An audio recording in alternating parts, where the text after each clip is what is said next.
చాలా చిన్న ఆర్డర్ అండి. ఓ సెట్ దోశ, ఒక ఆనియన్ ఊతప్పం, ఒక మామూలు ఉడిపి హోటల్కి వెళ్ళినా 150 నుంచి 200 అవుతుంది బిల్లు. పెద్ద రెస్టారెంట్కి వెళ్తే డబల్ అయిపోతుంది, ఇంకా ఎక్కువే. కానీ జొమాటో వాడు 180 రూపాయలకి ఇస్తాడు. అది ప్లాట్ఫామ్ ఫీజు, జీఎస్టీ కలిపి. పైగా 8 కిలోమీటర్ల దూరంలో ఉన్న హోటల్ నుంచి. Quantity, quality same, no transport charge. కానీ ఎలా? అర్థమైంది ఏంటంటే స్విగ్గీని ఇంకా దెబ్బకొట్టి మార్కెట్లో ఎక్కువ స్పేస్ వాటా కొట్టేయాలని జొమాటో ప్లాన్. అందుకే నో కుక్ నవంబర్ అని ఒక స్కీమ్ పెట్టాడండి. అనేక ఆఫర్లు.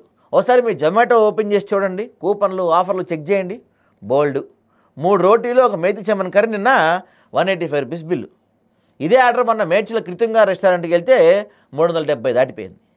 ఈ నెలాఖరు వరకు స్కీమ్ హైదరాబాద్లోనే ఉంది, ఇతర చోట్ల కూడా ఉందో లేదో చూడాలి ఒకసారి.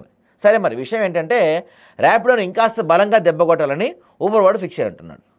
గతంలో 200 కిలోమీటర్ల దూరంలో ఒక మెట్రో స్టేషన్కి వెళ్తే 60-70 రూపాయలు తీసుకునేవాడు ఊబర్ వాడు. ఇప్పుడు 3 కిలోమీటర్ల దూరానికి జస్ట్ 25 రూపాయలు అంతే. అలాగే ఇక గౌతమ్ గంభీర్తో ఈ మేరకు బోల్నంత యాడ్స్ ఇప్పిస్తున్నాడు. ర్యాపిడో కూడా ఫుడ్ డెలివరీ, 2 వీలర్ మాత్రమే కాదు, ఆటోలు, కార్లు మొదలుపెట్టేశాడు. చాలా అయింది అనుకోండి. అయితే అందుకు ఊబర్ దెబ్బలు మొదలుపెట్టినట్టు ఉంది.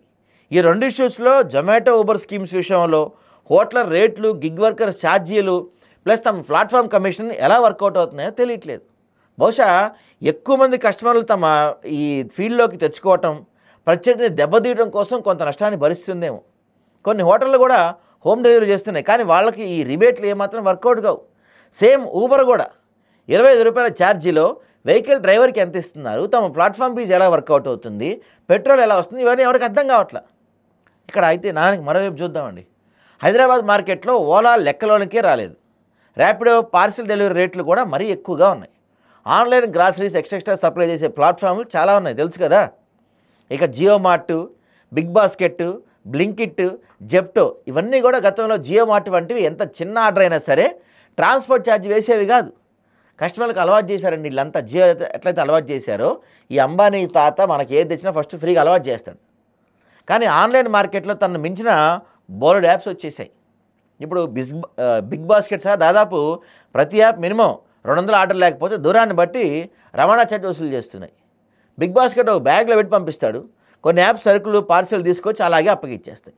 కాకపోతే పళ్ళు, కూరగాయలు ఆన్లైన్లో తెప్పించుకోకపోవడమే బెటర్. కుళ్ళిపోయిన వస్తే ఫ్రీ చేయడానికి కూడా ఛాన్స్ ఉండదు. ఎవడో పట్టించుకోడు, ముందే డబ్బులు కడతాం, పే అండ్ డెలివరీ ఉండదు, రిస్క్. అది సంగతి. చివరికి ఏంటంటే అమెజాన్ ప్రైమ్ సభ్యత్వం తీసుకోకపోతే చాలా లేట్ డెలివరీ ఇస్తున్నాడు, రోజుల తరబడి. పైగా ట్రాన్స్పోర్ట్ ఛార్జ్ విపరీతంగా పెంచేశాడు. ఇవన్నీ పోలిస్తే ఫ్లిప్కార్ట్ కాస్తనే, కాకపోతే ఫ్లిప్కార్ట్ వాడిది కస్టమర్ సర్వీస్ దారుణంగా ఉంటుందండి.